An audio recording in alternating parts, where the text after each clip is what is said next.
What's your favorite curse word, Grandpa? Doggone it. Doggone it. Doggone it. Doggone it. Doggone it. Doggone it. Doggone it. Podcasting will be a thrill. Grandpa and chill, grandson and friends. Grandpa and chill in full effect. We talk about it all, yeah, put it all on the set with that pet craze too. We chillin' with Rosie, come through, stay tuned, yeah, listen closely. Cause this the millennials and the silent generation coming together, discussion in rotation. This is Grandpa and Chill.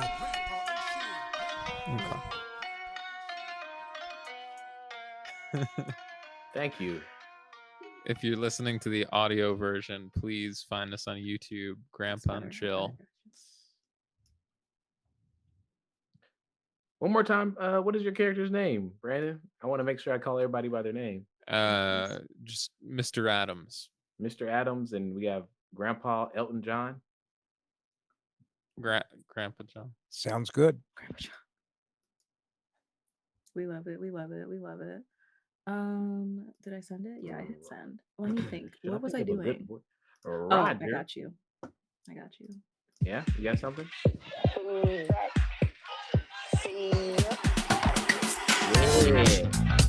Okay. This one's for you. Hey guys, we got another amazing episode of Grandpa and Chill. It's Halloween where we are, and we're very excited to celebrate with you today.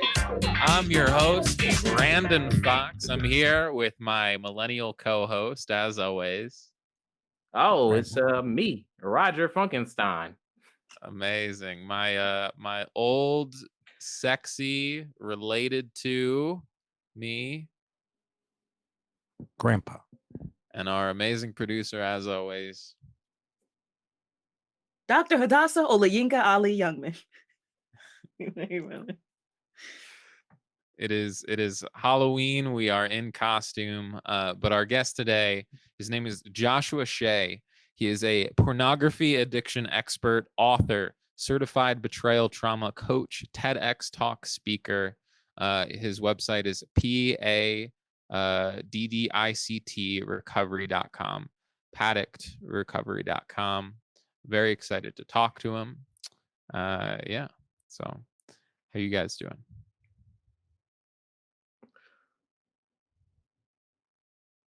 Surviving. Enduring. Good. Doing great. We were just talking about Halloween, and I was talking about It. I rewatched it last week for fun. Yeah. Nice. Good stuff. I'm having a hard time not throwing into character. I feel like there's so many questions I have for Doctor.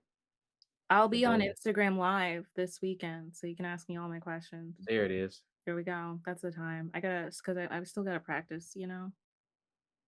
I gotta study the character.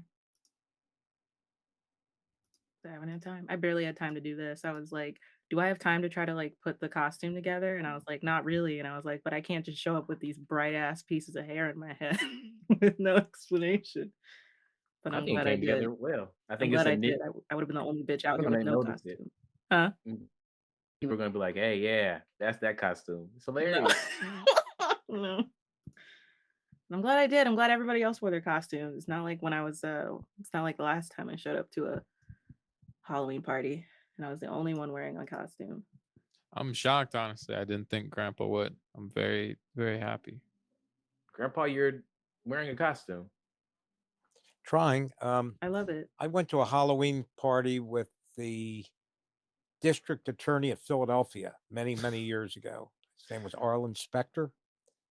And a friend of mine gave this big Halloween party at a big hall near the airport in Philadelphia.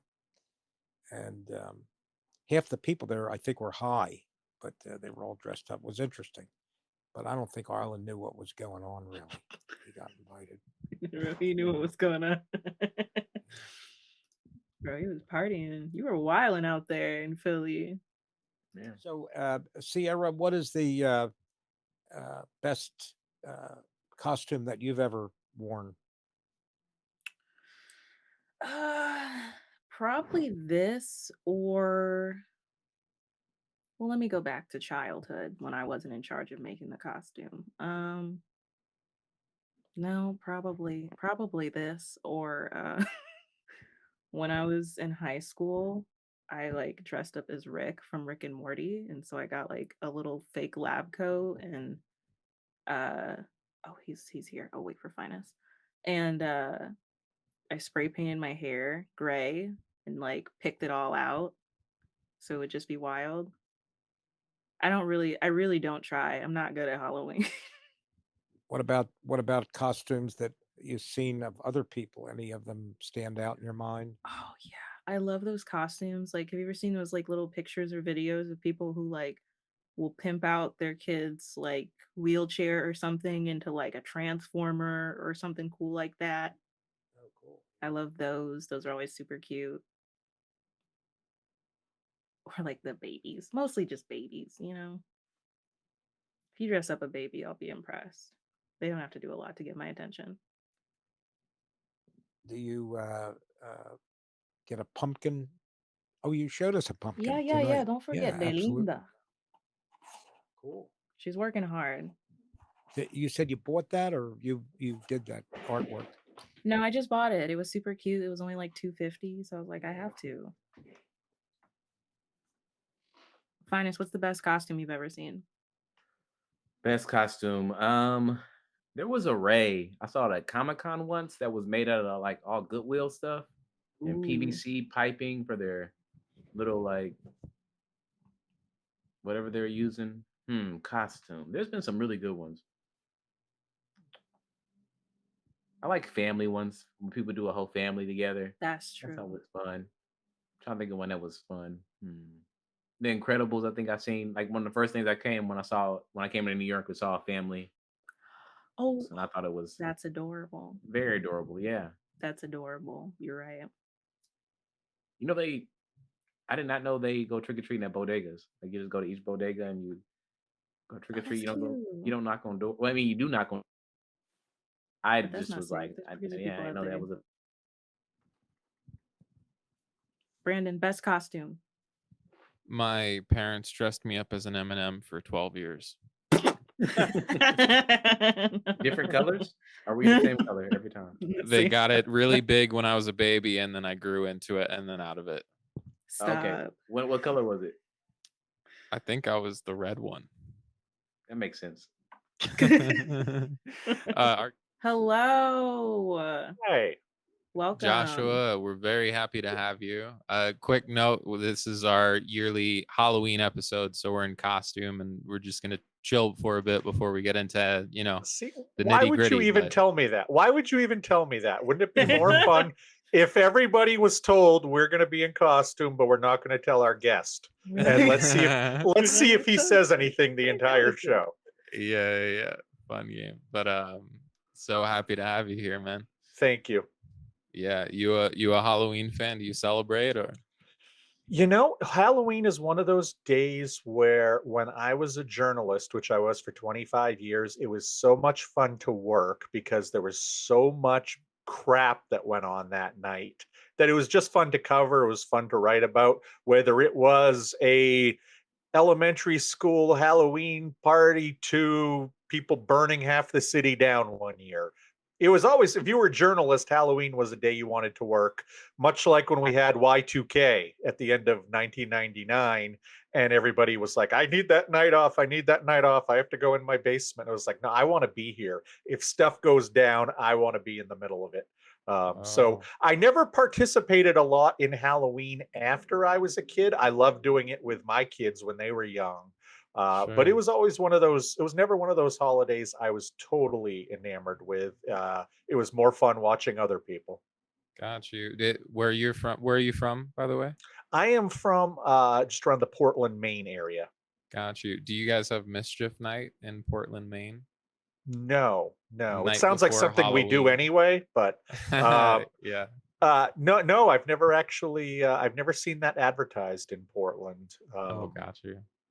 No, the only thing Portland does interesting is on Valentine's Day, somebody goes through the city in the middle of the night and posts hearts everywhere in the downtown. thousands and thousands of them. And I'm sure it's a group or people who pass it on year after year, but it's been going on like 50 years and everybody still says they don't know who does it.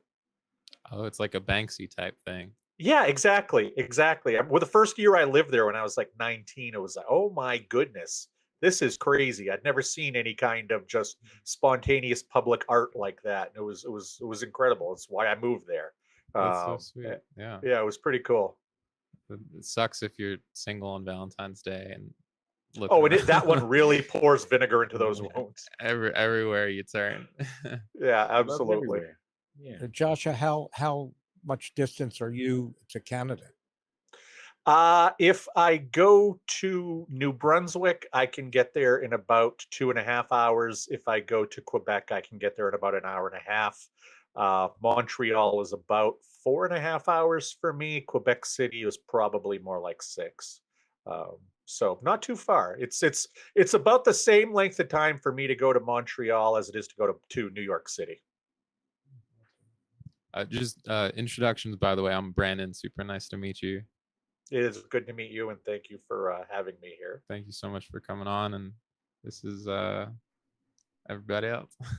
I'm fine. Hi, everybody else. Hey. Hello, welcome. I'm the producer. Nice to meet you. Yeah. Cool. So I guess getting into it, I'd love we gave a brief intro, but if you could tell our audience, a lot of podcast listeners at home, sort of who you are, what your background is, and all that kind of stuff. Yeah, absolutely. My name is Joshua Shea. I am a pornography addiction expert and educator. I've written 3 books, all very different on the topic. I am also a certified betrayal trauma coach, and I am a certified therapeutic disclosure specialist. I have become all of these things. As I mentioned earlier, I was a journalist for 25 years or so. I was very well known in my community. I started a film festival that was a pretty big deal. I was a local politician. But the reality was, from the age of 12, I was also a pornography addict. From the age of 14, I was an alcoholic. And I pretty much hid that from everybody for about 23, 24 years until I went to rehab back in 2014, realized that I needed to get my stuff together if I was going to have any kind of a life moving forward. And thankfully I did. And when I looked at what do I want to do moving forward with my life, how can I be a giver and not a taker, as I really was for so long, I decided first that creating materials for people who are porn addicts, but may not be academics or may not be mental health or medical types, that they could still they could still find material. Because when I was going through my recovery, there was nothing out there unless it was a workbook or unless it was the New England Journal of Medicine. So I started writing books. I've done a TED talk, and I've been moving ever so slightly more into the area of betrayal trauma.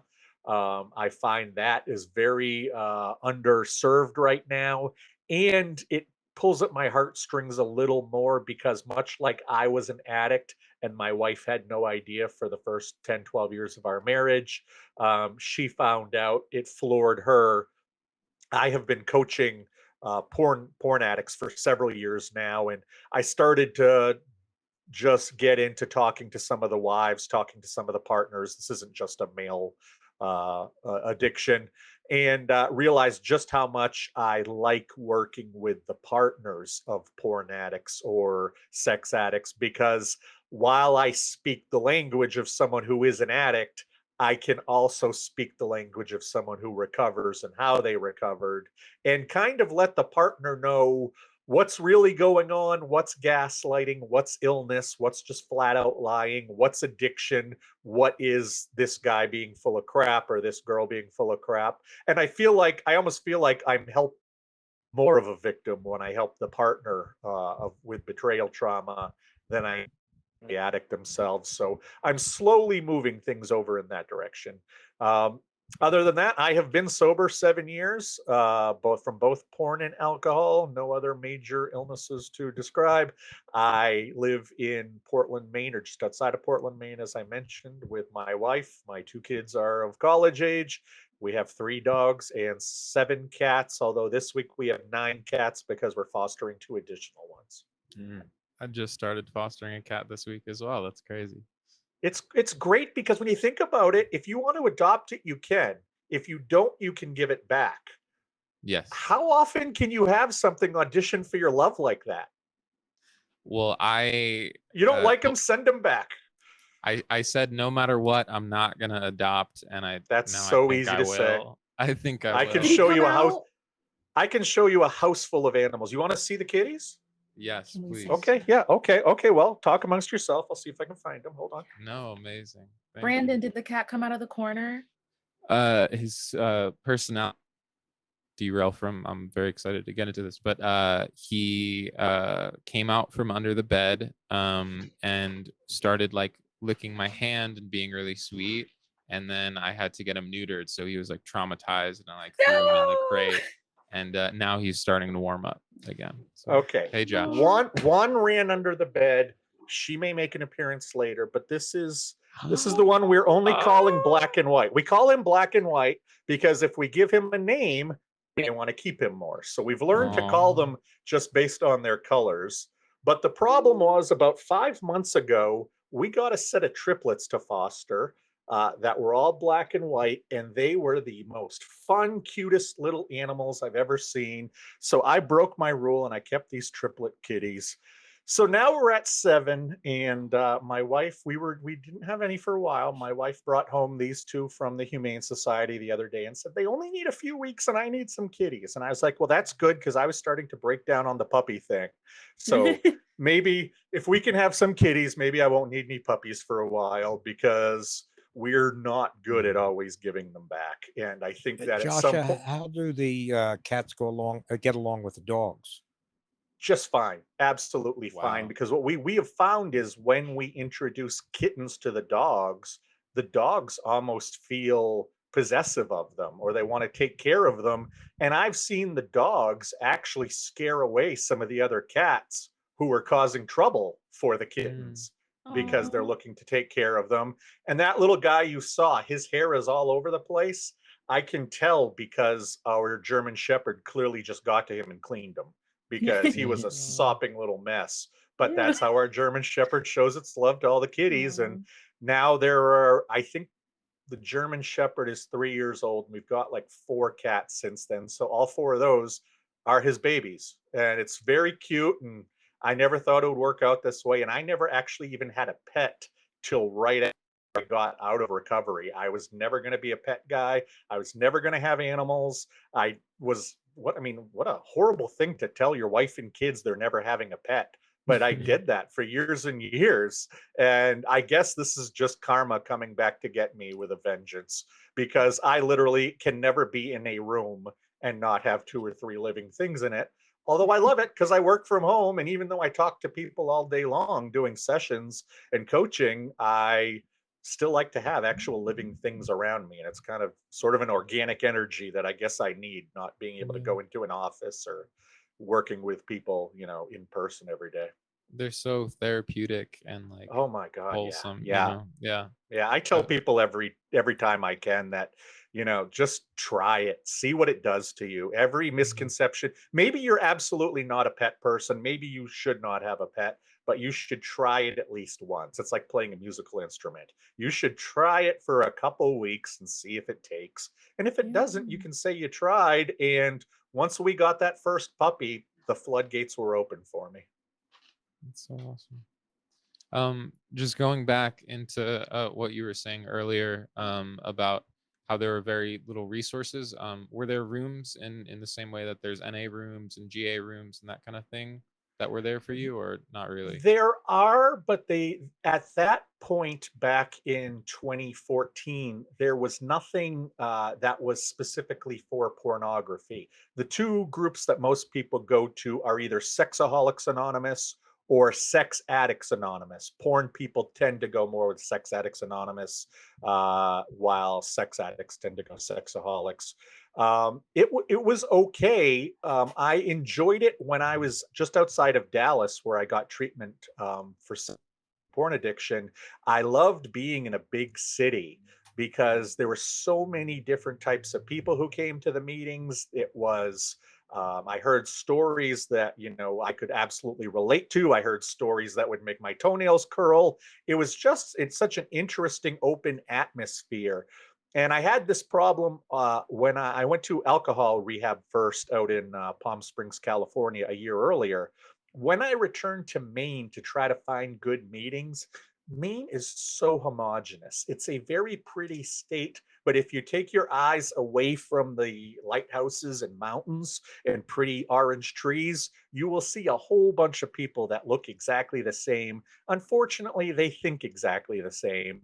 And it's not exactly in line with my way of seeing the world. So that's frustrating at times. And I tried to get into the 12-step groups here in Maine. And I learned with AA pretty fast. I couldn't find a group I was comfortable with. But with Sex Addicts Anonymous, and again, I'm going back now, this would be late 2015, there was 5 total meetings in the entire state of Maine. There was one in my town, and then there weren't any that were closer than 30 miles any other day of the week, some as far as 100 miles away some days of the week. So if I wanted that 12-step lifestyle, I was going to have to drive 50 miles at least 2 days a week, plus go to the one in my town if I was going to hit 3 meetings. And because not many people do that, you get different people at each meeting. Different people give a totally different vibe to a meeting.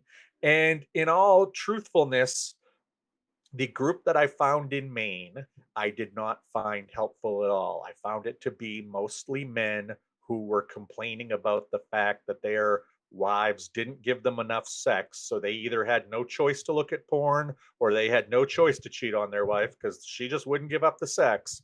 And I realized after being home in Maine, after about 6 weeks of those meetings, that I would probably become more unhealthy sitting in this room with these people for too long. So I walked away. I mean, I've read the big books of both of AA and of SAA.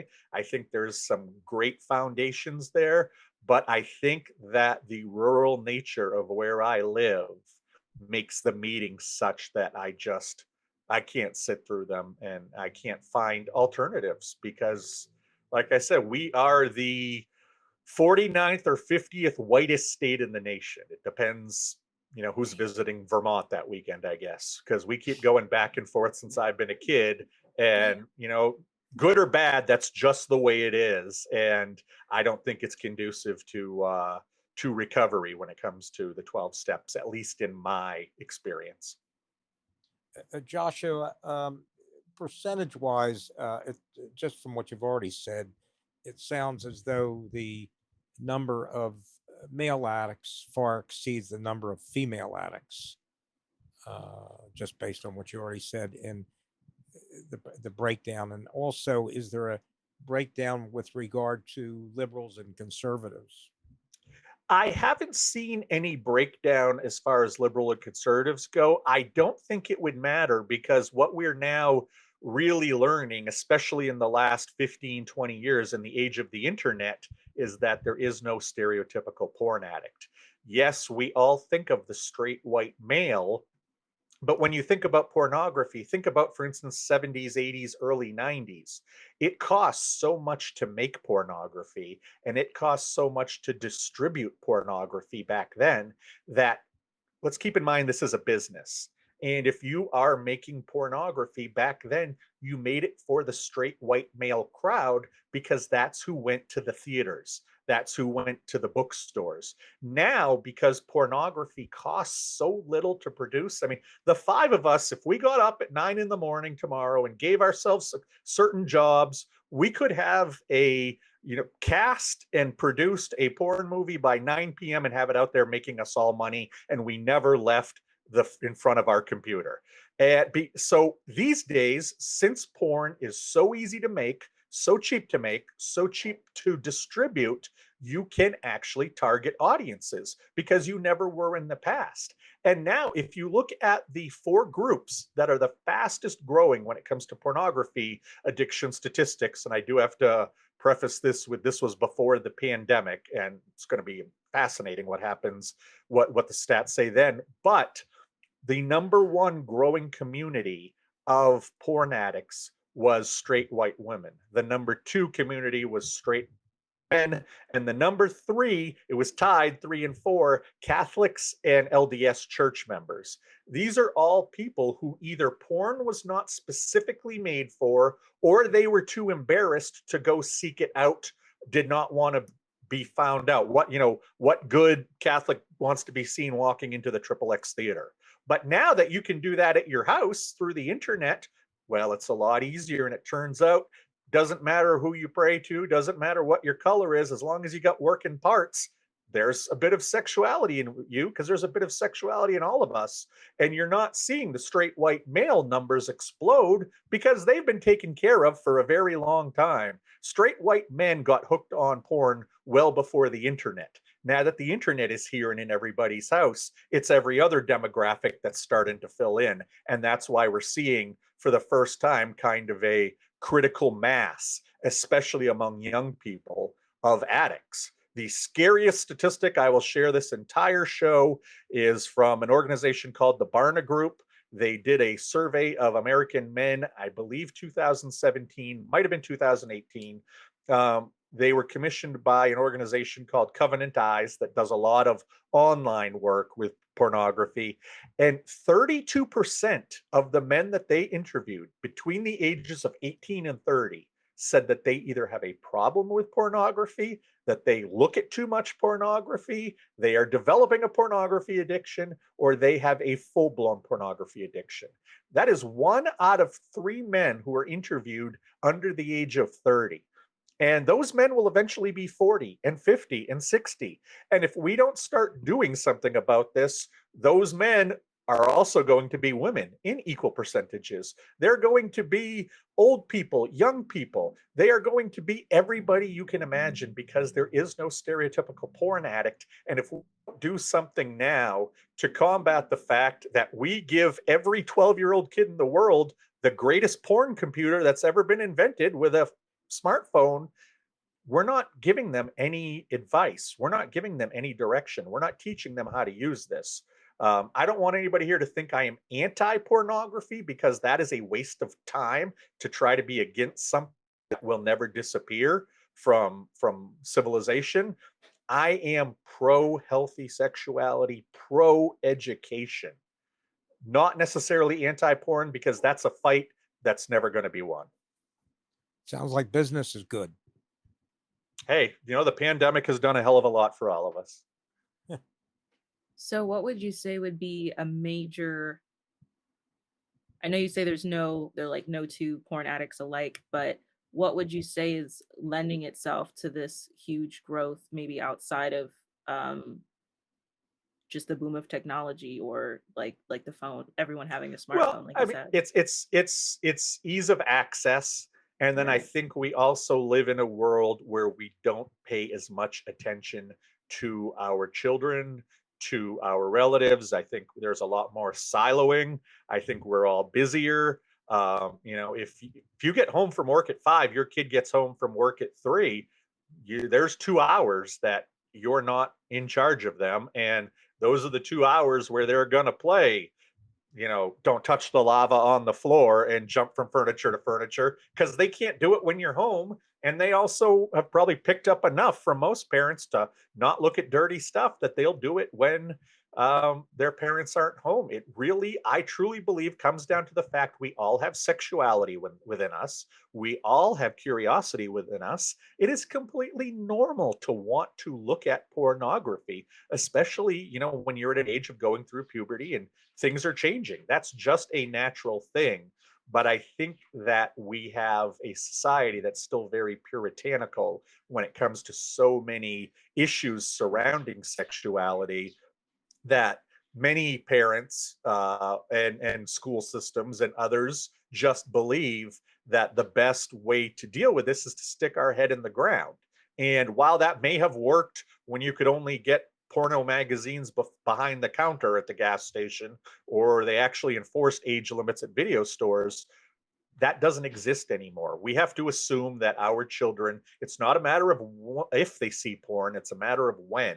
So how are we combating that? And that's what I think the biggest issue is that kids have unfettered access to pornography like they never have before. And that is not just with addicts, but the world in general is absolutely changing because of young people's access to pornography. You can look at Instagram, you can look at OnlyFans, it's everywhere. But the children are not the ones that you're targeting, I'm assuming, because No, the children they're are the not- ones we have to target for the future. The only way that these numbers drop is if we target the children and they don't become addicts in the first place. And that's why when I give presentations at churches or libraries, I usually go with much more of a parent focused approach, because you can help not create a porn addict. When I go to a college or I'm talking to a younger audience, it's much more, what is your relationship like with pornography? Do you know what the drawbacks can be? There's none of us who can get to 21 without knowing what the drawbacks of cigarettes and alcohol are. Whether we use them or not is a different question, but we all are taught generally in society by people, here are the dangers. That's what I'd like to see happen with pornography, because not looking at pornography isn't the birds and the bees speech. I think that's what makes a lot of parents scared to talk about it. The don't look at pornography speech is like the don't smoke speech, is like the don't drink speech, that you're a concerned parent who is looking out for their child's well-being. And when their child is older, they can make their own decisions. But as long as you live in this house, we don't do that. And you can make it age appropriate for 7, you can make it age appropriate for 15, and you should do it along the way. That's how we're going to see the biggest drops in the numbers of people who are porn addicts, is to simply stop making more, because we're doing nothing to stop it these days. what is the danger of pornography? Well, here's a perfect example. The last time that I went to a college and actually gave a presentation was about 2 years ago. Now, it was December 19 of 2019. It was at a college here in Maine. I was invited to speak at the health center. There was a women's sexuality group that was referred to me. So I came and I gave my little 30-minute presentation, and then I went to the Q&A. And this is where it all became so clear to me. A young woman raised her hand and said, "Have you heard about women my age not wanting to have sex with virgin men?" And I said, "No, I haven't whatsoever." And she said, "Well, I know that I don't want to, and I know a lot of girls I've talked to about this." And I looked around the room and I could see them kind of going. I was like, "Okay, well, what is the connection to pornography? You have my attention." And she said, "Well, you just explained to us that the average boy now sees porn at 10 years old for the first time. The average boy starts watching porn regularly at 12 years old for the first time." And I knew immediately where she was going with this, because it's something that I had heard a couple times before and have heard a lot since. You imagine that 12-year-old boy watching one piece of pornography up until he becomes 18 years old and goes off to college. And how many thousands of pieces of pornography? Well, anybody who has ever watched pornography on the internet knows you've never watched just one clip or just looked at just one picture. You looked at multiple. And if somebody's doing that every day, how many tens of thousands of porn scenes has this kid seen? Now, let's say he didn't become an addict. Let's say there's nothing deviant about him, or anything wrong mentally or physically or anything like that. He goes off to college. Now, the average age of a guy in college who loses their virginity is 2 years older than a non-college male. So a lot of males go off to college as virgins and lose it in their first 2 years. Let's say that one of these typical guys finally gets with a girl who finally agrees that they're going to have sex, and finally the curtain rises. It's his big day. What does he know about sex? Well, He knows everything he's seen in thousands of porn clips over the last 6 or 7 years. Now, those of us who have had normal sexual relationships, those of us who have had healthy, loving relationships, we understand that pornography is fake. People don't have sex that way. People don't have sex like that. Or certainly you will probably never know people who have sex like that. And it's not a documentary. It's not to be used for sex ed. It's not a reality show. Most of us know this, but the 17 or 18-year-old virgin may not know that. So what does he do? He falls back to what he knows and what he's learned.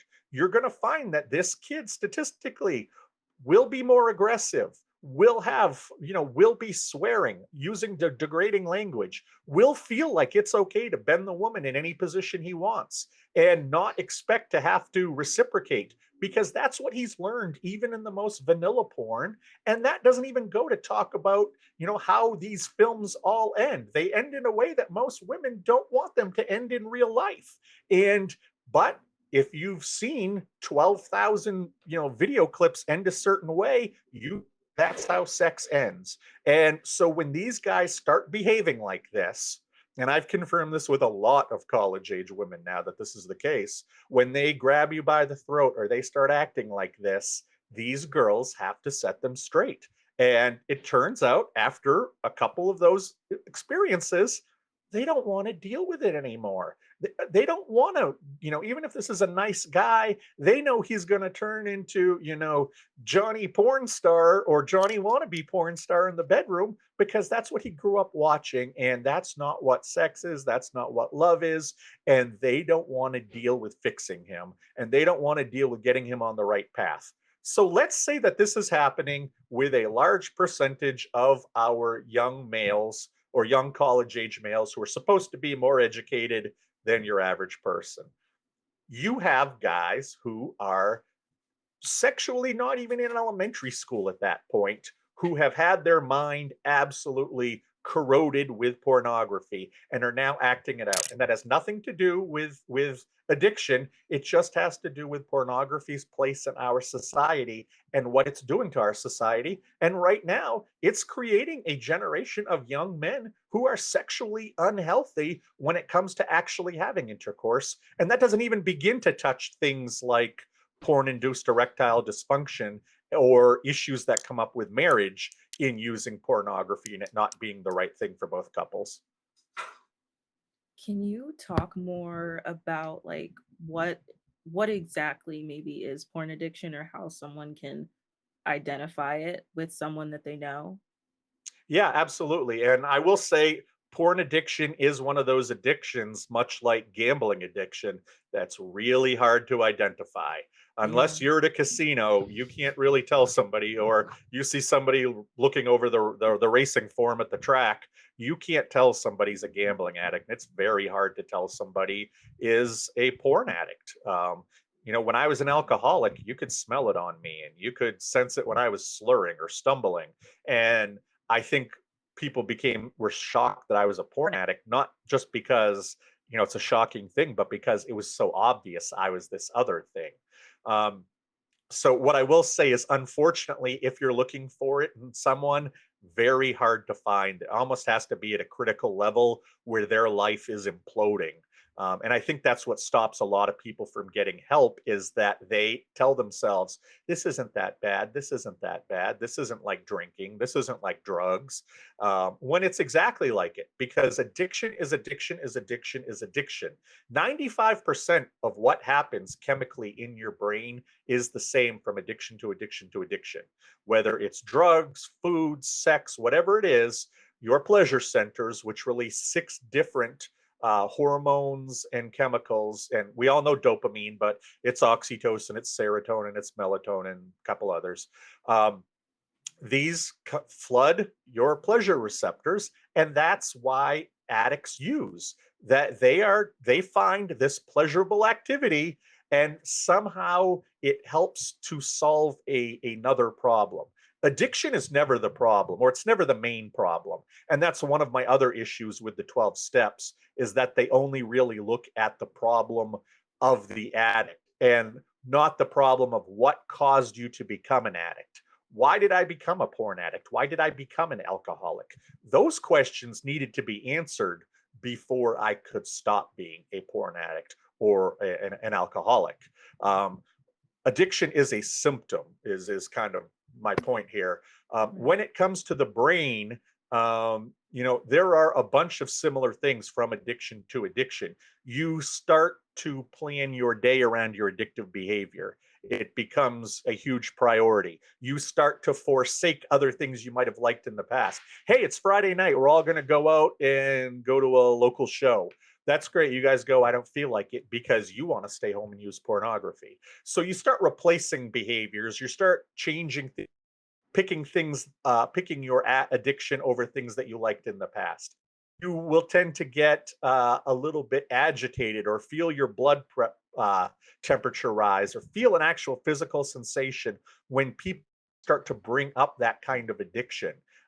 You walk into a room of Alcoholics Anonymous and start talking about alcohol in a pleasurable way, and you will see people actually have physical reactions. That if you start having physical reactions when people bring up something like that, odds are there's a reason behind it. If you're asking yourself, do I have a problem with this? Well, I always tell people, have you ever asked yourself if you have a problem with vacuuming?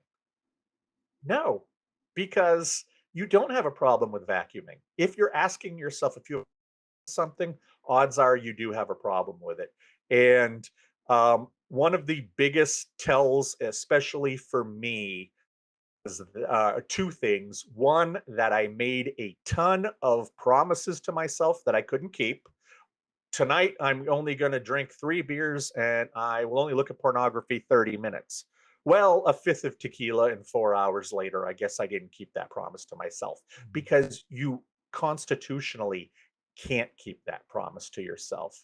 It becomes your end all be all. And whether you want to admit it or not, it is what everything in your life is about, because you genuinely believe at your core. And I think there's something in you that isn't even conscious, that believes if these things are removed, I will die. I need this stuff the way that I need oxygen, the way that I need food. If I don't have this stuff, I can't compete. I can't live. And it was that way for me, whether I was 15 years old in high school or I'd been married for 6 or 7 years. It's just, that's those, the alcohol and the porn were always there. They never asked questions. They never nagged. They never said a negative word to me. They were always there. And much like if you go to Olive Garden and always order the same food, you know what you're going to get every time. And for some reason, that's the thing that satisfies you. And it doesn't just satisfy you, it paints a coat of pretty paint over some really nasty trauma that you probably never want to deal with. And final thing I'll say with this answer is that in the studies that have been done about the mix of chemicals and different, I guess formulas, you'd almost say, the closest thing that happens in the brain addictive wise to porn addiction is cocaine addiction, if that shows you kind of where it is playing with the brain. I don't know whether this is relevant to what the subject that you're talking about, but we had on our podcast, I forget, maybe a couple weeks ago, maybe last week, I don't remember, a doctor who's pointed out that he was talking more about healthy eating, but he mentioned that young people today have a much lower libido or drive due to lessening of hormones, of, I guess it's testosterone or whatever. And I don't know whether that has any. Yeah, I anything to do with don't have any statistics on that, and I haven't read anything about that specific correlation. But the one thing I will say, and this is almost in service of people listening who maybe have a partner that is an addict, they are not picking pornography over you. That's what a recreational porn user does. They decide, no, I don't want to have sex with my partner. I want to look at pornography. An addict does not think that way. An addict needs the pornography just to get through. And that's something that's really important that I try to point out to the partners who are dealing with the questions like, am I not enough in bed? Was I not pretty enough? You know, am I failing as a wife or a husband? Am I failing as a girlfriend or a boyfriend because, you know, my partner has turned to pornography and our sex life has disappeared? Number one, no, you have nothing to do with this. In the case of me and my wife, I was a porn addict at 12 years old. I met her when I was 26. How could she have anything to do with it? It doesn't add up. But aside from that, anybody who has done any study about addiction in general, it doesn't matter the addiction, your libido drops. Here's something interesting. Even if you have intercourse addiction, your libido drops. You may need to go out and have dangerous, risky sex with people you don't know to calm the storm in your brain, but there's nothing going on libido wise downstairs when you get home to your partner, because that serves a different master. The idea of laying down with somebody, you know, two naked bodies together, you know, exchange, if you're married or your longtime partnership, being in love and exchanging that, that is such a different uh, uh, scenario than sitting in front of the computer looking at people doing this thing that somehow causes the storm in your brain to calm down a little bit. I didn't look at porn because I love naked ladies or naked guys. I didn't look at porn because I was trying to figure out how to be a super stud. I looked at porn because one day I saw this stuff for the first time and I felt better than I ever did. The only other time I ever felt that way was 2 years later when I got drunk for the first time. And from that point forward, for 22 to 24 years, depending on which one you're talking about, I had those two things that I could count on no matter what. Whether I ate healthy or ate poorly, whether I weighed 170 or 250, it didn't matter what was happening in my life. The two things that I needed to make sure I had as clear a pipeline to was porn and alcohol, because I could face anything in this world as long as I had these two things at the end of the day to bring me back down to a happy place. And were you able to separate the sort of high of an orgasm from porn from sex? It's two totally different receptors. They're and two totally experiences. different things. It's one of the things that I often tell female sufferers of betrayal trauma is that the orgasm for the porn addict is really just the checkered light, the checkered flag that you found the piece of porn that hit the dopamine. You talk porn addict after porn addict will tell you about how they sat down to look at porn for a few minutes and they just kept looking and they just kept looking and they just kept looking. And this is what happens with every addiction, is that you have to escalate. Things have to get more extreme. So you're watching one man, one woman. That's not enough. So, okay, it becomes two women and one man, then two and two, then more. Well, then let's get some other kind. Let's get food into it, or let's get old people, or let's get people riding horses, or let's get whatever. You've all been to porn sites. You've seen the 550 weird ass genres they have. These all exist because that's what did it for somebody that day. And that's the thing with the orgasm, is that you talk to porn addicts. There are porn addicts who are sitting in front of a computer 2-3 hours into it, frantically masturbating, full of anxiety that they're not going to finish because they can't hit that dopamine sensor. They can't find that perfect piece of porn. They can't find that porn that's going to do it for them that day. They're not looking for sexual release at that point. They are looking to hit that little button in their mind, in the pleasure center, that says, okay, you fed the beast. Go on with your life for however long you can until you have to feed the beast again. That's really what an orgasm is. It's a finish line. It lets you know you're done. There is not, what's interesting is when I gave up pornography, my masturbation dropped so much. There are some people who are addicted to both. I've met people who are addicted to masturbation who think they're addicted to porn. And then when they remove them, they find out they're only addicted to the masturbation. I found out I was just porn. That masturbation was just an activity that kind of went with it. It turns out I don't like peanut butter and jelly sandwiches as much as I just like peanut butter. So now I just make peanut butter sandwiches. The jelly was just extra there. I think that's the way that like masturbation was for me with pornography, was that it just seemed like it was something, these two things go together. At least they go together for the healthy people.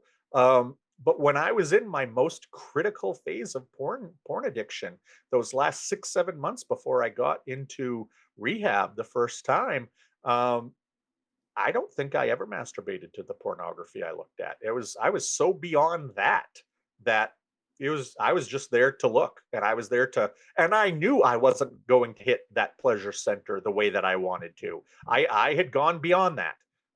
I could either escalate to a different addiction, escalate to different kinds of porn that would start to be more extreme and even pushing, lines of legality. I could start acting out and living out some of the things I saw. I could develop other addictions.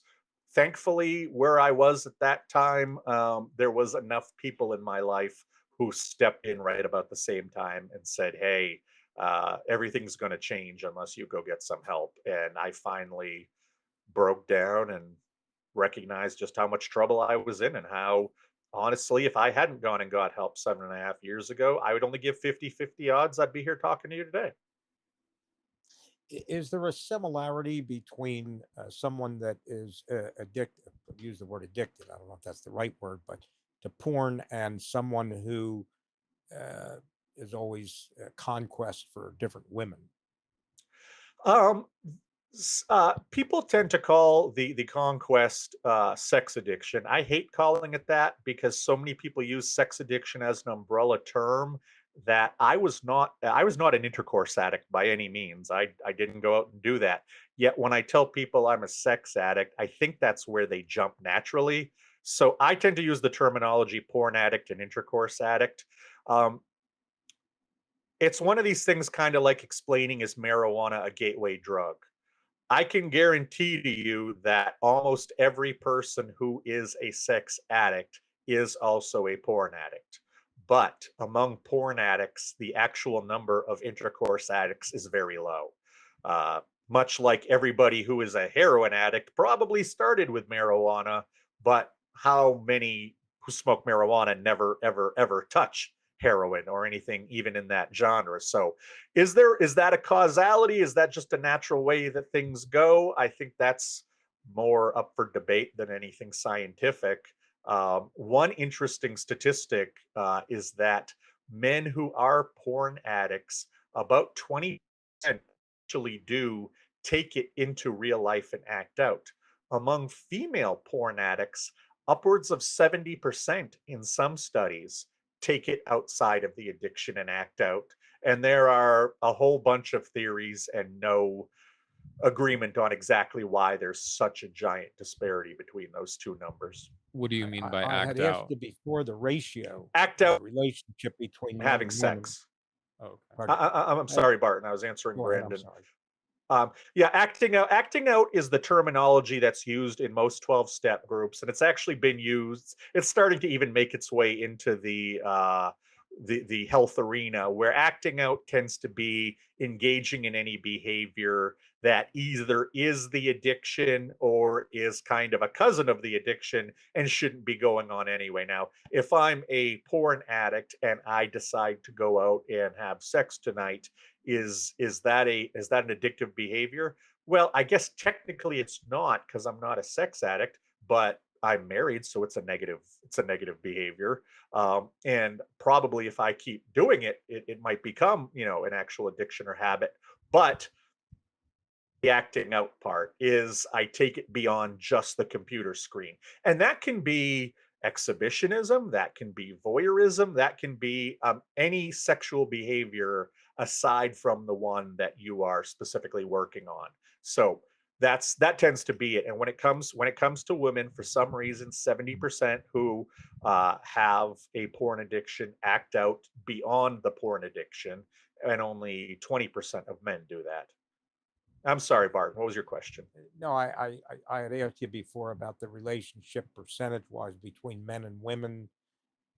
I don't think you ever answered that, but more Far importantly, more men, and it's going to level off someday. Once our society doesn't have taboos about women looking at sex the same that men do, it'll be even. And it'll be even among every religion. It'll be even among every race. It'll be even, those people who become porn addicts, there will be no demographic differences. Much like if you said, who's an alcoholic? You can't really describe that demographic because there is none. It sounds like you're talking as much about people with an addictive type personality as anything else. It just seems like some people have an addictive personality, and other people can do something, and at some point in their life, when they realize that it's no longer beneficial, or it's dangerous to their health or whatever, they stop it. Yeah, They don't have absolutely. to go through anything, and that seems to have something to do with an addictive personality. And I think it's very strong in terms of alcoholism. Right. Well, you can't play a pro sport if you're not an athlete. You can't be an addict if you don't have an addictive personality. And what's interesting is with several of the porn addicts who I've been working with, we have to, after a little while, I have to start watching out. They haven't switched their addiction. A lot of people, yeah, I don't look at porn anymore at night. Well, what do? I play video games 7 hours a night now. Well, whether you're shooting somebody on the fake streets of some city, or whether you're looking at porn on the computer, you still have a behavior that you're going to escape things, and that's what's important. That's why I say, at least in my coaching, my way of looking at things is about 25% of it is to look at the addictive behavior. What are your triggers? How do we stop them in the moment? How do we have, what can we look for? How do you know your triggers are starting? How do you know you're headed towards a relapse? All of these different things. But 75% of it has to be going back and talking about, you were not born an addict. You became one. Why did you become one? How did you become one? In the case of pornography, probably the study that woke everybody up to this was in the late 90s. It was by Dr. Patrick Carnes, who's kind of the godfather of this area of study. He did a study of American men, all ages, races, cultures, which is basically, the men was the subset. He looked at intercourse and pornography addiction. And I don't have the exact figures in front of me, but it was around 70% of men who were either intercourse or porn addicts had some kind of repressed trauma because of physical abuse. Around 80% had repressed trauma because of sexual abuse, and over 90% had trauma because of mental or emotional abuse. So statistically, any man who's a porn addict should have all three of these things. In my case, I had two, the emotional and mental, and the sexual. I was never physically abused. But I have never met a porn addict who didn't have one of those three things going on. And those are largely the three things, that kind of, trauma from abuse. That's what drives almost every addict. That's what drives almost everybody who, later in life can't get through the day, who needs the crutches of addiction, who has obsessions, who needs to put their mind on other things. They have developed these unhealthy, maladaptive behaviors along the way. That's one of the reasons why I'm out there doing this, is because I just wonder. I know I became an alcoholic, and that's a different conversation, but could my parents have said anything? Could any of my teachers have said anything? Could I have seen something on television that said, hey, you probably shouldn't look at pornography when you're young. It can lead down a difficult road for some. It can lead down a road of addiction for some. Would that have stopped me? I don't know, but I have a feeling, since there's so many dangerous things I didn't try, that maybe something would have stopped me. And maybe if I'm out there talking about this stuff, it will cause some people to not end up where I went. So is a workaholic an addictive personality? Absolutely, because you're people who are addicts are looking for one of two things: to either feel nothing or to feel control. My alcoholism was about numbing. My porn addiction was about control, and I also did work a hell of a lot, and that was about control as well. I owned my own, I going back to 20 years old, I didn't want to work for anybody else because as I discovered through the process of recovery, I gave up my power when I was a kid to sitter and her family who abused me. And I think somewhere along the way, I told myself I would never give anybody that much power over me ever again. And so I would rather make $50,000 a year working for myself than make $500,000 a year working for someone else. You know, it's one of these things where it's impossible to pinpoint exactly how someone will turn out, exactly how they'll be, but I needed to have my control in life. And I think I did these amazing things. Like I started a magazine in my area that had never been seen, a glossy magazine. I started an international film festival in Central Maine. They'd never seen one of these things before. I was able to do all of these hugely, big things I'm an overachiever because I have such control issues, or they're not as bad as they used to be. I would never go work for somebody who was doing a film festival. I was the guy who needed control. And when you think about pornography, well, nobody on that page of that magazine or nobody on that screen ever says no to you. They never say you're not good looking enough. They never say, well, you didn't take the trash out today. They never say, well, you're late for work. Whatever you're looking at when you're looking at pornography is totally up to you. And you can enter a world of sexual freedom that you can't anywhere else, and nobody is going to say anything to you. And you are like the master of your universe. And I used that for so many years. And if you look over my timeline, those times where I was in less control of my life, or I was in less control of things that were happening, I had to go to pornography. And I had to convince myself that I still had control of my life by controlling what I saw on the screen. And yeah, that's incredibly, to a person who's not an addict, that sounds so crazy. That sounds insane. I get that. To people who are addicts, it makes perfect sense. It makes absolutely perfect sense because you're trying to escape or you're trying to control things. Who are you going to ask before Finest? Oh man, I got so much stuff to say.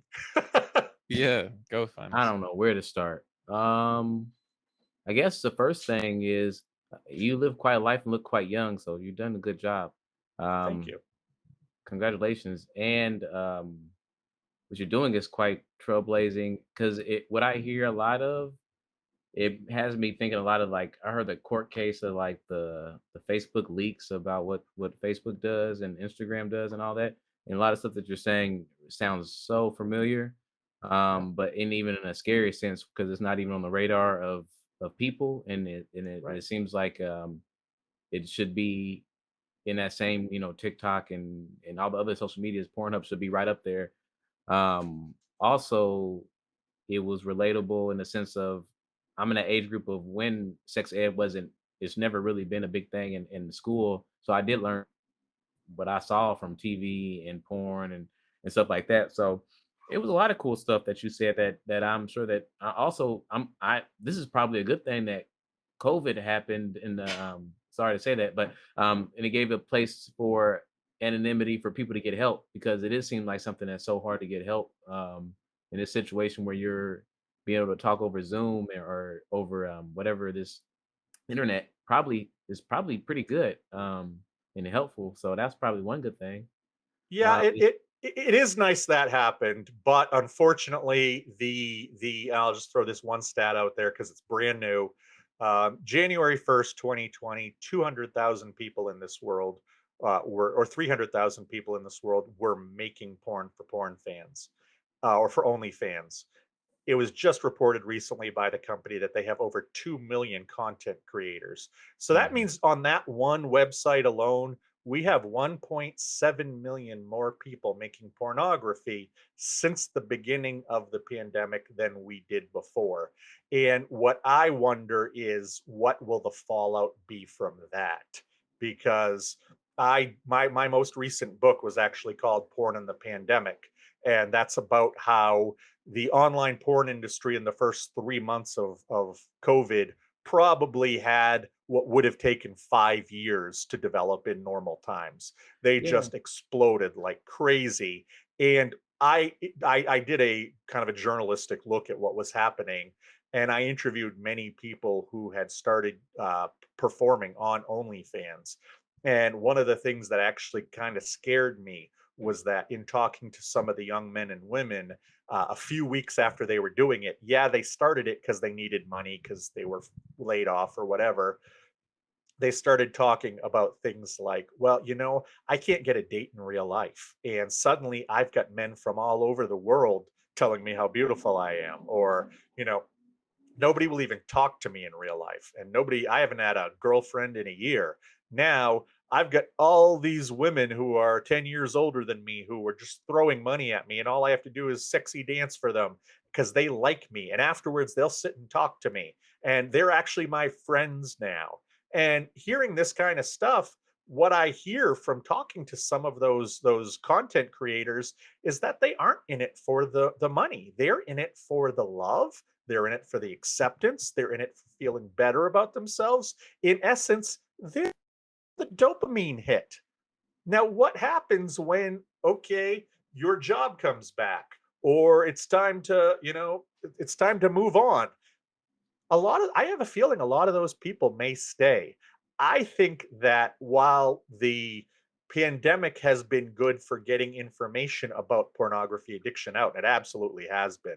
I think that the ultimate um, legacy of the pandemic is going to be that this is when we first talked about porn addiction from the end of the producer, not just the consumer.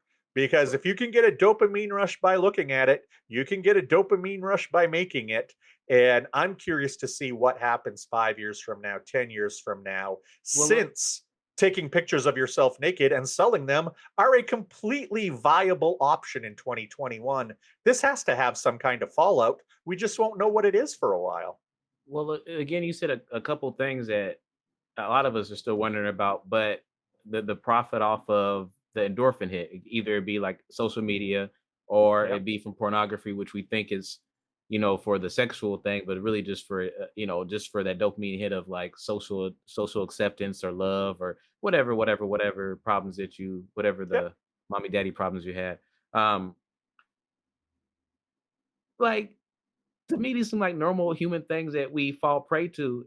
I guess I keep getting upset, or the one I'm like holding responsible is these like the people that profit off of it, like the Pornhubs and the Instagrams and the Facebooks that like the fact that and that we know that it's more than just we thought it was just money that pushed people to do this, but it's more than just that. Oh, It's yeah, absolutely. well, But I it's don't know. legal.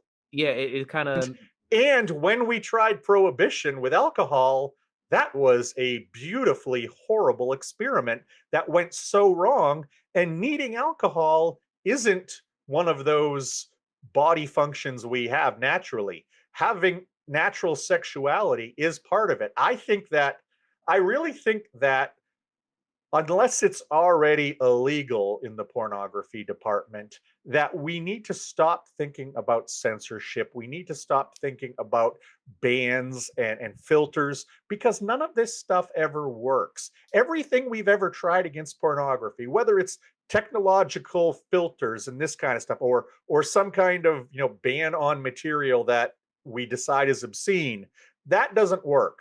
Back in the 60s and early 70s, when you had the super far right and the super far left get together and try to outlaw porn, that didn't happen. I have never heard, whether it's human trafficking or how the actors and actresses are treated or what it does to you or it's bad for women, it screws up your sense of sexuality. All of these arguments that people have given over time, all very valid arguments, all reasons to stop using porn. None of them have ever worked.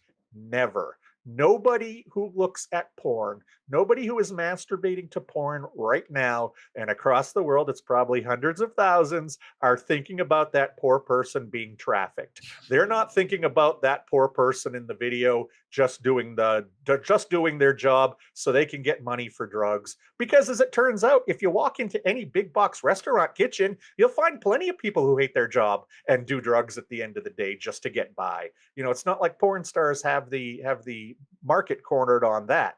People use porn and they don't think about the fact that it's people in the porn. That's one thing that I don't think experts, doctors have ever truly grasped their arms around. And if they talk to more addicts who are open about it, they would understand I wasn't looking at women. I wasn't looking at men. I was looking at something that made me feel better.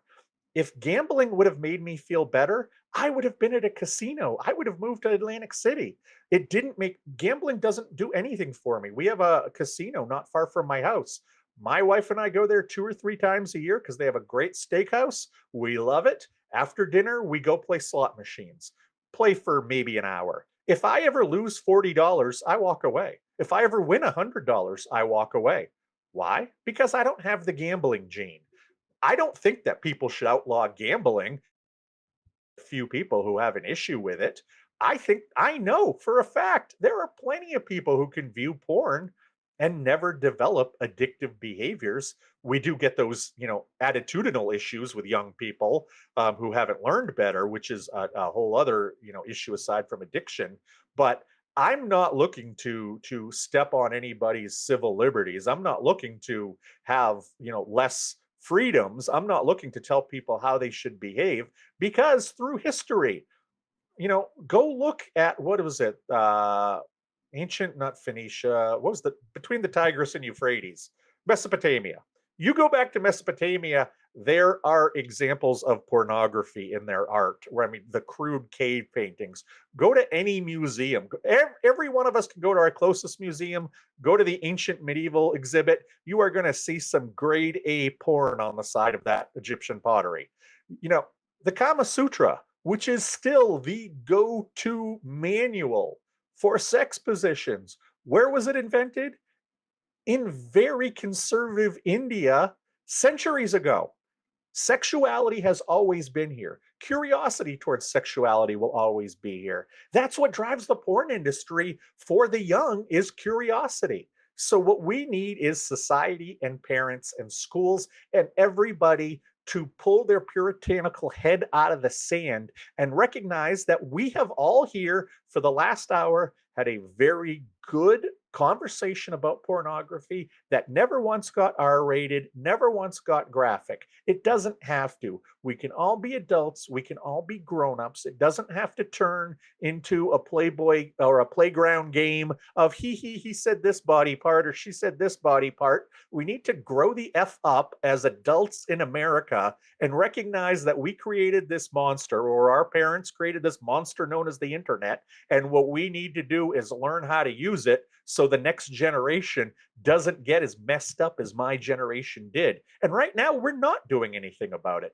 That's why I'm out there yelling at people about this, or at least people will let me yell at them through Zoom for an hour. I agree that we shouldn't prohibit porn in any way, but in regards to the social dilemma and Facebook and what Phines was sort of mentioning, porn even now is not just picking up a magazine and scrolling through curated pictures. It's an algorithm that's going through and trying to attack your mind so that you get as much dopamine as possible, because that's how they make their money. What are your thoughts on that? Yeah, you're exactly correct. If you can measure it, good. What was the book? I want to say it was Freakonomics, but it may have been something by Malcolm Gladwell, where they talked about how Target was one of the first stores or companies to create this amazing algorithm for how to attack people advertising wise. Like if you were literally a woman between 28 and 31 in this community, you would get things that a bride who is planning on getting married gets. But in this community 50 miles away, the average bride was 5 years older. So you had to fit in this demographic to get this material. I mean, we have these supercomputers that can mash this data so well. And if you want to see a very simple way of it, and I'm not urging you to do this, go to a Pornhub and like type the word massage. You're going to see 70 kinds of massage after that, probably even some kinds you've never heard of. So it's not just if you want to see massage, oh, suddenly there's every kind of massage you can imagine. It's like going into Google and typing, how do you? And seeing what pops up. Whatever question you were going to ask, there's probably a far more interesting question there. So you click on that one. And that's the thing with porn. If I want to go and see one man, one woman missionary sex, well, geez, they know enough about sexuality. They know enough about their users. You're not going to give me, somebody having sex with a horse next to me. You're going to give me something this much worse. And then you're going to give me something this much worse and this much worse. It's drug dealing 101, because eventually you can't get anything more there. You have to go and pay the extra money for their high-end site, or you have to go pay money for the exclusive content or whatever website you're using, or however they do it. Once you get there, you got to remember, and I always tell this of people who use porn, you have to remember, this is about squeezing as much money out of you as possible. It's not a service to make you feel better. It's not that they're helping with your problem. It has nothing to do with you whatsoever. You mean nothing more than the numbers in your bank account. And while that very rarely makes anybody even pause or think about it, it's important to realize that there are a lot of guys who in these cam rooms think they're making relationships with women, on OnlyFans think they're creating relationships with women. And the reality is there are so many men, especially women, just don't get taken this way and don't get taken in this way. There were so many men who buy into the fantasy. And when I say buy into the fantasy, I mean buy into the fantasy. I have talked with men who have spent tens of thousands of dollars because they have been led to believe that the person on the other end of the computer is actually interested in them. And the way that they can prove that they love them is to send them gifts off their Amazon wish list, or send them cash through PayPal or Venmo, or whatever it is they do. It is all about the bottom line. And that's what people have to remember, is that the porn business is a business. It's about removing you away from your money and getting you hooked on a product that, even if you're using it for free now, you will eventually pay for it. Yeah. I agree with basically everything you said, except for Good. I like it when people disagree. That's way more fun. oh, good. Well, then you're talking to the right person. No, that's the only part that this is just because I like to laugh, is that I have held my tongue this whole time about jokes. About porn. Go for it. No, I no. love double entendres. And here's what I think. And here's what I tell you. And this is when I talk to people who are doing shows that seem serious, I have to tell them up front, I'm going to crack jokes. I'm going to laugh, because my defense mechanism is laughter. Why? Because I don't like how I look when I cry. I don't like the way I feel when I cry. And when I cry in front of people, everybody is just awkward and isn't sure about what to do. That's So true, if you yeah. make everybody laugh, they feel better. Well, good. Well, the first thing I'm So gonna do when I get you off make of me here, laugh as much as you can. first thing I'm doing is going to Pornhub and typing in how to and see what pops up. Because I think that was funny when you're like Google. I was like, I wonder if I type in how to on Pornhub, what would happen? You know what? but That's a fascinating question. I That don't know. you let me email me with the answer. I'm not I going to go don't find know. out myself, but you email me the answer, But and don't include any thumbnails. no, I won't. I try not to. No, but I think sometimes it is laughter that makes it easy to talk about some of this stuff. Well, Even because it's naked people, it's yeah, sex, it's adult stuff, and all of this stuff. It's all. I mean, most of us who have had sex, we look at a porn and go, oh my God, that is the furthest thing from sex I've ever had. Because sex is being with your friend, it's sharing something, it's laughing. It's totally not what you see on the screen there. And that's one of the things why I talk to younger people, or try to talk to younger people when I can, is because just to let them know what you're watching isn't real. What you're watching, as long as you know what you're watching isn't real, that's a great place to start, because I didn't even have that. Yeah, I think it's really good that we're all talking about all of this stuff because, like you were saying, there's no putting anything back in. No, like it's out there now.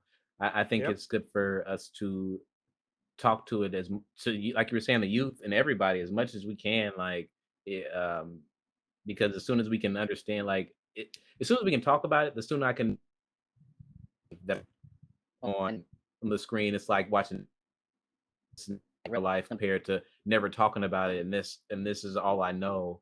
Um, Right. yeah, And I'll tell you, if you can look at a screen of people having sexual behavior and you can satisfy yourself to it, and it doesn't become an issue with your health, it doesn't become an issue taking over your mind, it's totally legal. Go to it, have fun, enjoy yourself. Just keep tabs on it like any other behavior. You know, Well, what is your favorite website, porn site? oh no, you talking to doesn't me? exist Grandpa. anymore. They closed it down. Yeah, Okay, I I'm haven't looked joking at with you, porn. Josh. I haven't looked at porn online in 7.5 years. I'm joking. And porn online is a lot like when you go to a touristy part of a city. It changes every 2 years. So what's actually kind of funny is that I know more about what's actually happening in the online porn industry now than I ever did when I used, because I didn't care about it. Now I can quote you web statistics. I know who owns these companies. I know what other companies they own, and I have to keep track of what's happening with what's coming up. And you know, it's really weird because around 40 years old is the cutoff. Above 40, almost nobody has ever heard of OnlyFans. If I'm on a podcast or I'm talking to somebody and they're over 40, mention OnlyFans, they ask, what is that? If they're 22 or 23, oh, yeah, yeah. Because that tells you how big the gap is. And it's not just this one website, it's our attitudes and it's our way of looking at things. Now, I'm 45 years old. I was in high school in the early 90s, when we not only were not all on the internet yet. I mean, I got on in 94 and I was one of the first people I knew, but early 90s, obviously, no social media. So if there had been, in let's say my senior class, if there had been a picture of the head cheerleader and the star quarterback at the beach together in their skimpy swimsuits, people would have passed that around, a picture of that, like it was pornography, like it was actual money worth seeing. And today, only what are we now? 26, 27 years later, every 16 or 17-year-old kid who has an Instagram is basically expected to have half naked pictures of themselves on there. I wouldn't have, good God, I couldn't imagine it been 17 putting a picture of me without a shirt on for all my contemporaries to see. And I didn't have a bad body back then. Um, Mm.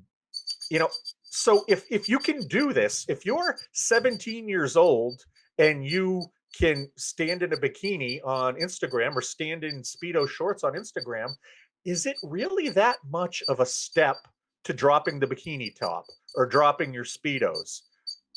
Younger people under 30 grew up with the internet. They grew up with unfettered access to any pornography you could imagine. If you can type man screws a horse, you can see man screws a horse as long as you know how to spell it. And that wasn't the case when I was growing up, but it is now.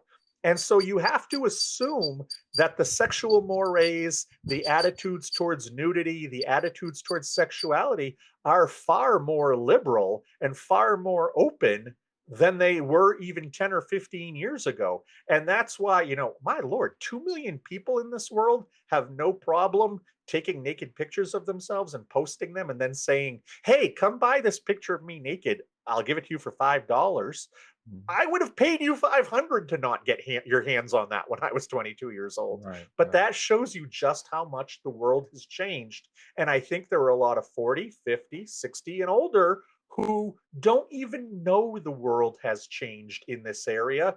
So since they're the Well, ones in that's charge, since they're the ones with the purse strings, it's not happening. Nobody's talking about this because it's not on their agenda, because there is nothing incentivizing them to get it on their agenda. that's I'd say one of the unique things about this podcast is we can ask those old people, you know. And I know we only have a couple minutes left, but that's sort of a crux of something I wanted to ask is the change over the years and the perspective between, say, my grandfather and my generation, or even, you know, my little brother's generation. So Okay, well, how about that? Barton, when you were 16 years old, if you wanted pornography, did it take more than 3 seconds to find it? Yeah, and I don't think I ever looked for pornography when I was 16. I don't All think, right. first of all, when I was 16, there was no internet. Right, but I mean, there were pornography magazines. There was Yeah, were dirty magazines. pictures. I remember, I vaguely remember like almost like a pamphlet of some sort of porno, you know, pictures, Yep. sketches, whatever.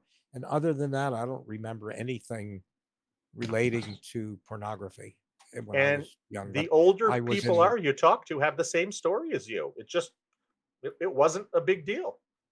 right, yeah, You know, people I my have no dad's age, recollection of it. people my dad's age talk about having to have found a magazine in the woods, or, you know, a friend found a magazine in their dad's drawer.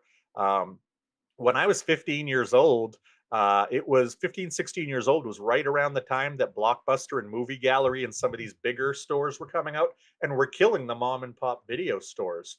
I found a mom and pop video store that would rent me porn after school. I found a little convenience store, independently owned, that would sell me beer, because they were both just trying to stay in business to ward off the Blockbusters and 7-Elevens of the world. So they would sell a kid porn and beer. And for, you know, from 14 to 18, if I didn't have to work or if I didn't have activities after school, I either rode my bike or drove my car to these two stores, rented porn, got alcohol, and then went home. And all of my friends, and keep in mind, this is 92, 93, all of my friends felt like I had found the keys to Oz, because I could get porn anytime I want. I could get alcohol anytime I wanted. And for a 15, 16-year-old high school kid in 1992 or 93, that's all you needed was unending access to that stuff. But we didn't have unending access. That's what made it special.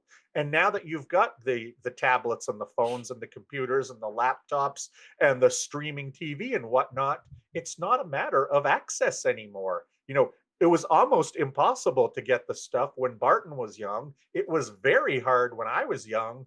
And when now I was 12, I was on a bus, you know, my friend Steve Yep. Tyson, just on his phone, he's like, yo, look that at this. And I bastard, was like, I hate Steve. first time, yeah, me too. First time I 12 years old, just on the bus to school, just little fun, Yep. you know, and it was like, oh, everybody, literally every And the kid thing could have is, done it. and on there. I talk to parents quite often, especially before the pandemic when I could talk about this. I would give presentations and parents would almost always say, it's okay, we've got filters. And you are explaining why it's not okay, because if your parents put filters on your phone, well, congratulations for them locking down one of the 4.8 billion phones in the world. But if they didn't get you ready for seeing Steve's phone, they didn't porn proof you.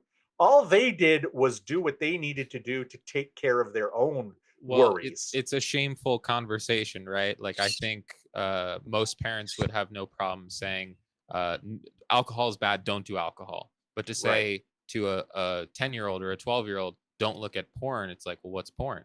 Or what's, you know, and that's why you don't say porn. That's why Sure. at 7 years old, you say it's important that you don't look at pictures of naked people. If anybody shows you pictures of naked people, please come let me know. It's also important that you don't let anybody take any pictures of you when you're naked or in your underwear, and you don't take pictures of anybody when they're naked or in their underwear. And then you let that be the lesson for the year. At 8 or 9, you can come back. At 10, maybe 11, you introduce the word porn because they've probably heard it by that point. But you can do this in a very age appropriate manner periodically on the way up.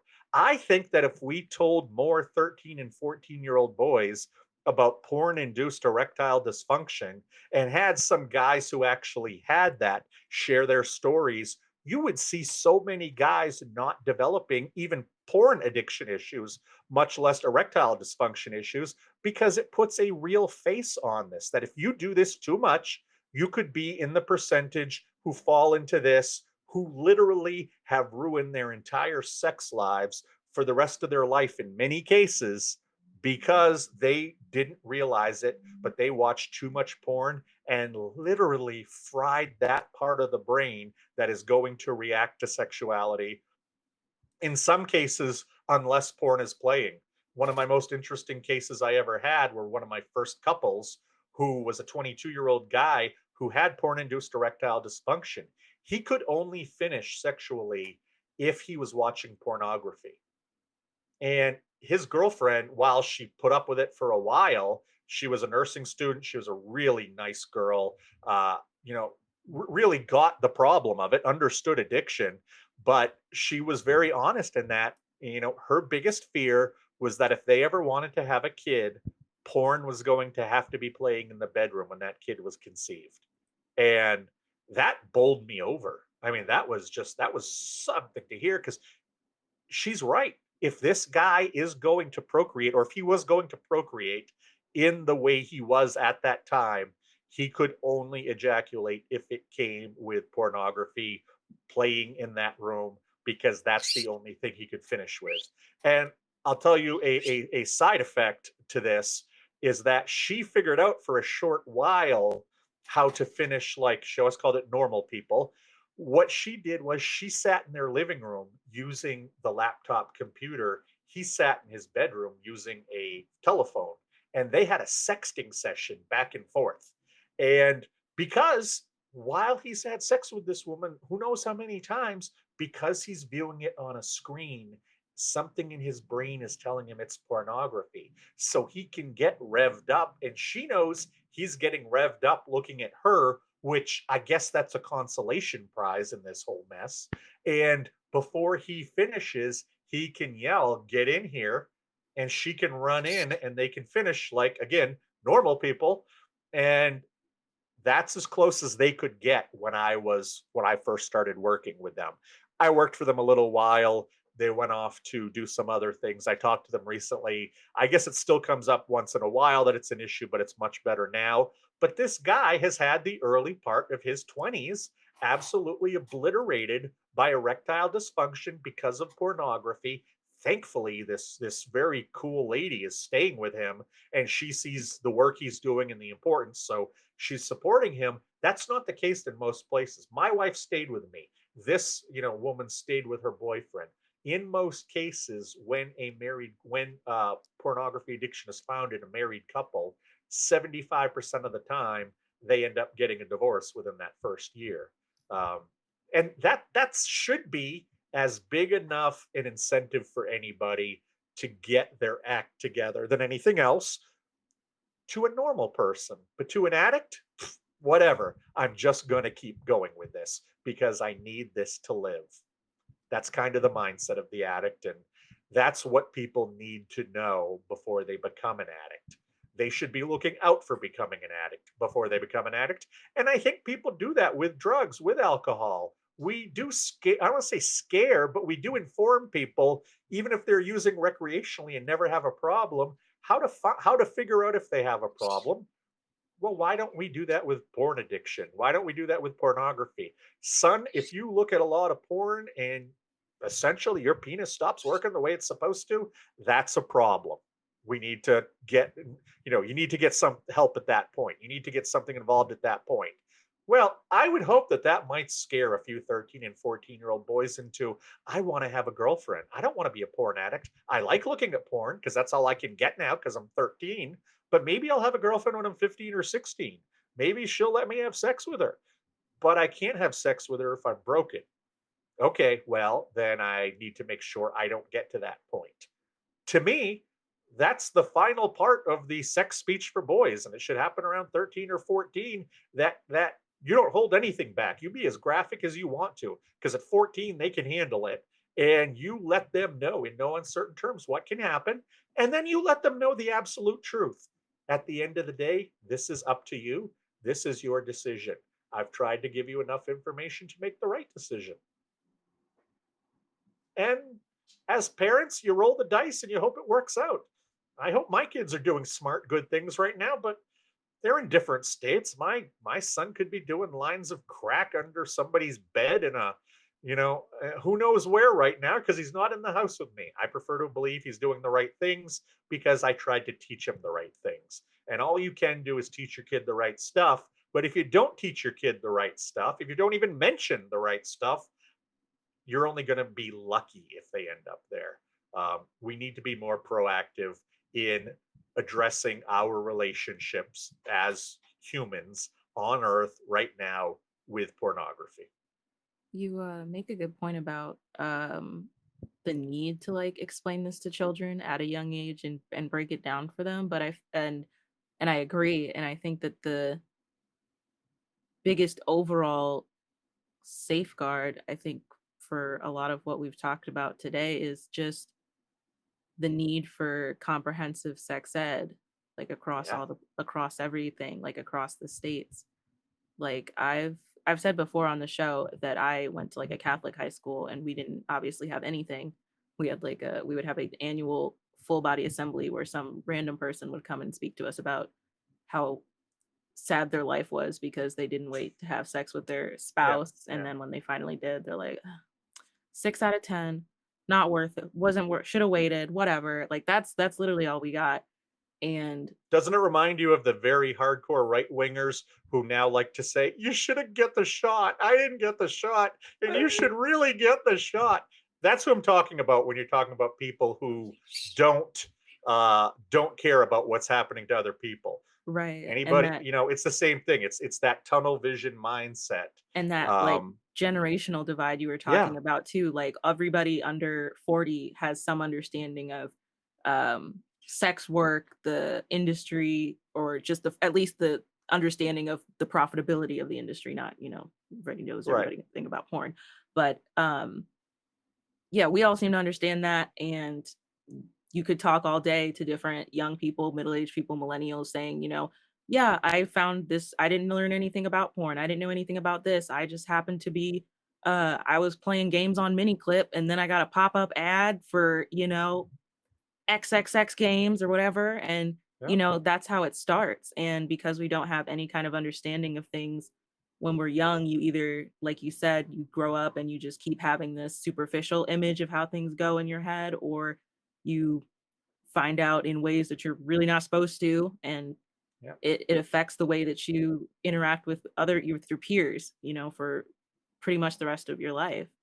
And Well, like I know in Illinois, you don't have to teach sex ed in school, but you do have to teach HIV prevention. yeah, yeah, and that's how you can throw a few important tidbits in while you're doing that. You're absolutely right, and that's the thing is people are so afraid of what they view as taboos, and they need to recognize that okay, you may be 50 and have certain taboos about sexuality. They are probably more liberal than somebody who is 70, which is probably more liberal than somebody who is 90. But you have to understand that 30-year-old is going to be more liberal with their views because that's how the world works. The world gets more open. The world changes in this direction, or at least it has the last 100 years. And it seems to be the way that we as people want the world to change. But think about all of the sexual political issues that will come up if this many people truly are addicted to pornography. If there are this many unhealthy sexual people out there, those are people who are going to be called evil. They're going to be called perverted. They're going to be canceled because they have an illness, because they put their foot in their mouth or did something really stupid that they should have known but didn't. We need to talk as a society about the fact that, number one, almost everybody looks at pornography. Under the age of 50, 80% of men look at pornography once a month. Under the age of 50, 60% of women look at pornography at least once a month. Across all demographics, completely, 18% of people in the US either have a growing pornography problem or are a full-blown pornography addict. Again, very easy to hide, but how much is this going to warp them? How much is this going to warp their kids? How much is this going to warp their kids' kids? You know, and even like I said, there should be some rules about using pornography on the internet, because very few of us will end up as addicts, but that doesn't mean you don't develop some bad attitudes, some bad ideas, some, Right. you know, like these 16, 15-year-old boys who are virgins watching porn thinking, I can't wait till the day that I can go and act like Ron Jeremy, when they don't realize Ron Jeremy's sitting in a jail cell right now because he's been acting like this for too long. You know, you want to talk about the world being unplugged from this? Probably 90% of the podcasts or radio interviews or TV interviews I've done in the last year, they don't realize that Playboy magazine has stopped publishing. It doesn't exist anymore in the US. They have versions overseas, but it's done. Everybody has been so paying attention to other things, the elections, the racial strife, the COVID stuff. Everything that's happening in this world is taking away from a lot of stuff that was issues. It's not just porn addiction that's gone up. Look at drug addiction, look at Yeah. alcoholism, look at domestic violence, look at divorce, look at child abuse. All of these things are shooting up, and we're not talking about any of it because we have these, you know, fundamental worldwide humanity problems that we're dealing with. So when we're not dealing with 2 or 3 of these at the same time, we can deal with these smaller ones. It's just, it doesn't look like there's going to be any time on the near horizon where things are cool with all of us. So some of this stuff is going to have to fall to schools. Some of this stuff is going to have to fall to parents. Some of this stuff is just going to have to fall to those of us who care about what's happening in society, because I don't think we can rely on society as a whole to address this problem anytime soon. I started doing interviews 4 years ago. I thought by now I wouldn't be able to get interviews because there'd be 100 of me out there doing this. Nope, there's me, there's Terry Crews, and there's a random guy here or there. That's about it. Damn. We're ending the time. Basically, we're a little over, but we always do last thoughts on the show, and I have loved this podcast. I'm so grateful for having you come on. Finest last thoughts. Thank you. It was really informative. Yeah, I think we got you on the beginning of a good future. So Thank I you. appreciate it. I appreciate that. Grandpa. And you got to do the Pornhub thing and let me know what it says. I just want to know. That's just too funny. You've got to do it and tell me. Grandpa, what are your last thoughts? Well, I want to just interject this, that it's not what we really talked about, but I think that with maturity, you kind of possibly lose a lot of this addictiveness, you know, in later life. Sierra. I am very glad we were able to have you on, Joshua. This was super interesting and very informative, and glad we were able to have an episode with you, and probably definitely inform all of our listeners and viewers about something they didn't really know a lot about. And congrats on your sobriety. That's Thank you. crazy. Thank you very much. I Especially these appreciate last that. 2 years. It's been very rough. So kudos to you for sure. Thank you very much. I appreciate it. And I have one final gift for you. Here's my kitty one more time. Oh, thank you. Hi there. Bye, Sierra. It was so nice listening to you. Joshua, what are your last thoughts? I just want, as I said earlier, I want everybody to recognize that there is no stereotypical porn addict. I think a lot of people explain it away, especially with themselves, is that, well, porn addicts are 17-year-old guys who live in their mom's basement, have never kissed a girl in real life, or porn addicts are that weird, thin 50-year-old guy who runs around the park exposing himself. Now, when I've been to rehab and I've been to different groups and I have had people approach me and I look at my clients, I talk to doctors and nurses and I talk to people who are rich and I talk to people who are poor, smart, stupid, white, black, Latino, Asian. I have never met anybody who I could say, now that is not a porn addict, because there is no stereotypical porn addict. If I can be a porn addict, anybody can be. And also, you don't have to wait if you think you have a problem till it's an addiction to go get help. As I mentioned earlier, we don't ask ourselves if we have a vacuuming addiction because nobody does. But if you question if you have an addiction, there's probably a reason behind that questioning. At least go talk to somebody, whether it's a therapist or a coach or somebody who is very experienced with 12 steps and has sponsored people. Just talk to them and find out from somebody who knows what they're talking about where your baseline is. You may be a massive addict in one area and not realize it, or you may think that you have a massive problem and you don't. You need to know. So if you have any questions, please find out from somebody. Find out from somebody in the know what they think about where you are, what they would do if they were in your situation, and then create a strategy from there. Don't take this lightly. I waited so long, I almost lost my family. I did lose my job. I had to reinvent myself first as a freelance writer to pay the bills. Now, thankfully, I'm doing this coaching thing, which is, the best thing I've ever done in my life. But you can lose a lot. And you can look at me and say, well, he seems okay. Well, I'm only okay because I busted my butt. I busted my butt. And that's what you'll have to do too. But I'm going to promise you, whether this is porn or alcohol or drugs or gambling or food or whatever it is you're addicted to, if you can get it under control, your life can be so much better than you ever even dared think. And I know that sounds trite and I know that sounds cheesy, but it is 100% true. Disneyland is as cool as they say, and your life can be as cool as they say if you take care of your addiction. I agree with Absolutely. what you're saying. I Thank you. fully agree.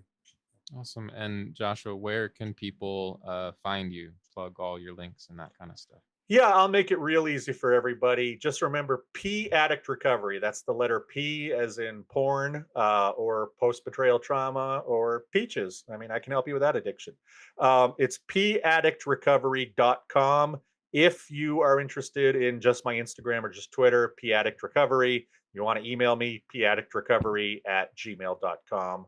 But if you want to look more into my books, if you want to look more into coaching, whether it's about porn addiction or you're the partner of a porn addict and you're to navigate that. If you want to read more articles I've written, I put up 1 or 2 a week. Or if I can do nothing for you, but you have a problem and you still want to learn more about it, I have a million different links to different questions, to different books, to different websites.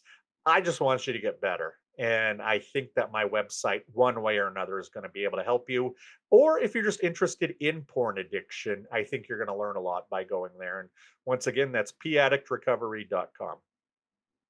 Thank you so much. This is one of my favorite podcasts we've ever done. Thanks for So, coming on, Joshua. Yes, thank you. I appreciate it. And I just want you all to know, I don't know if people who listen ever get in touch with you later and say, thank you for doing this. Thank you for doing that. I have a lot of people who, approach me for coaching. And the first thing I ask is, where did you hear me? And so many times the answer is, oh, I heard you on this podcast, or, well, I just heard you on a podcast. Which one? I don't remember, but I heard you on a podcast.